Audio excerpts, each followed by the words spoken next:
Good morning. Story time with Ash and Sean.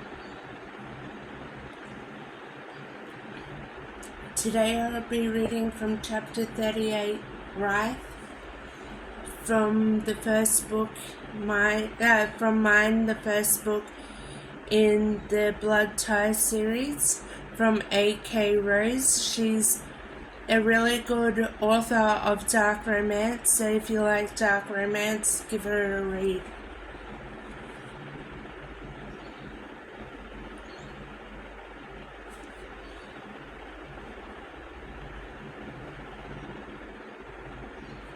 My breath swayed through my chest, agony carved deep until that coldness broke through me. I know we hurt you, Nick whispered, inching closer.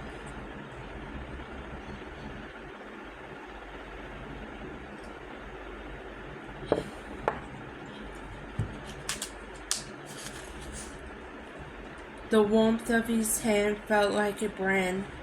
I flinched, looking down at the way his thumb instantly caressed me, like he knew exactly what I craved.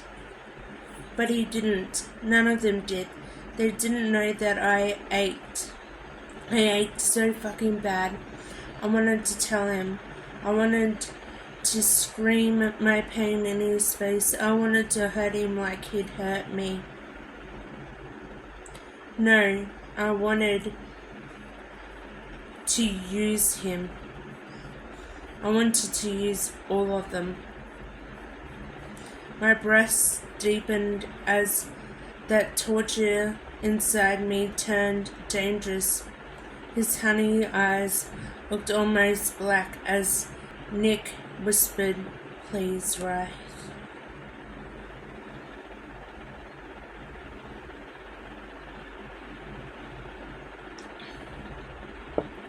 Get on your fucking knees, Nick.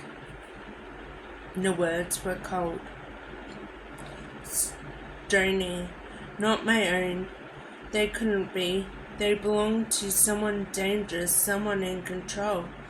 His brows furrowed with a look of surprise. I was the one who stepped closer this time, lifting my gaze up and up to meet his. Just shut the fuck up and get on your knees. The agony inside me mingled with something sinful, something stained and tortured, something that howled with the consequence as the towering male in front of me did that, dropping to his knees.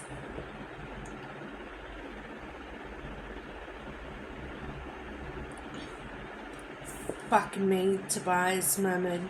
His gaze reverted on his brother, but Callum knew. I met Nick's focus as he tilted his head up, his hands moving to my thighs. I slapped them away. "No, this isn't for you." His frown deepened like he didn't understand. Because he didn't. You treat me like her. I slid my hands down my thighs to the hem of my dress. That newfound power like a fucking drug, going straight to my head.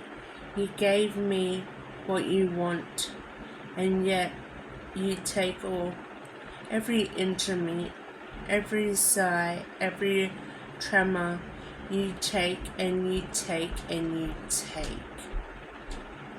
He licked his lips. I pulled my dress higher. My fingers found the thin strap of my G-string before I bent and slid it down.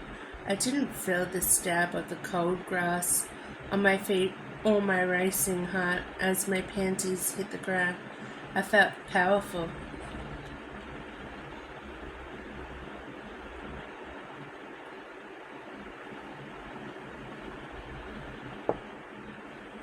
He didn't lift his hand, didn't pull away. This powerful male who filled me with terror just days ago now let me slide my fingers through his thick hair and clench my fist.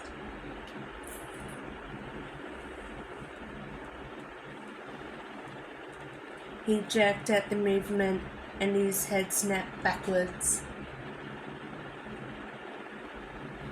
That dangerous spark igniting in his eyes as I guided his head lower, pressing his face against my sex.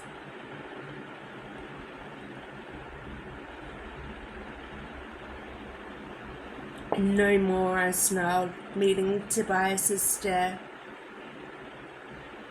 Then Callum's. No fucking more.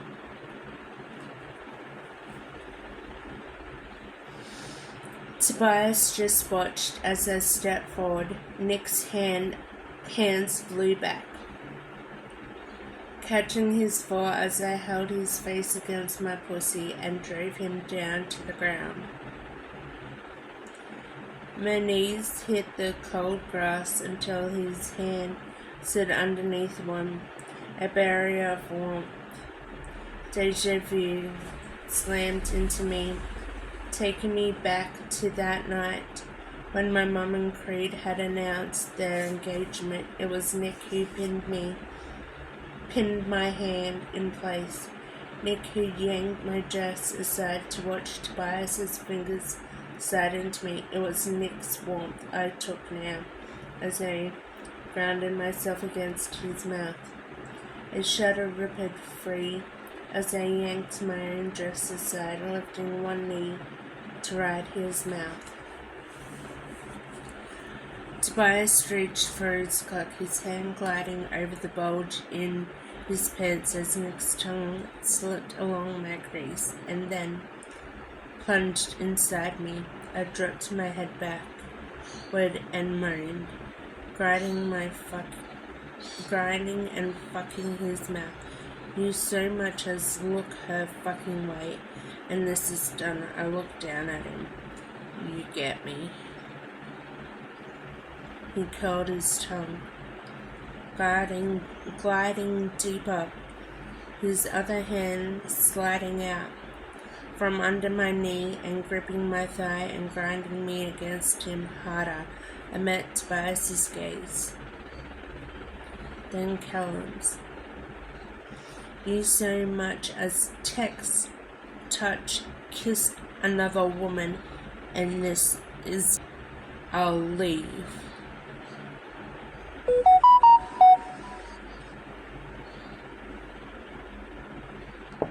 I'll fucking leave and you won't ever see me again. Do you understand?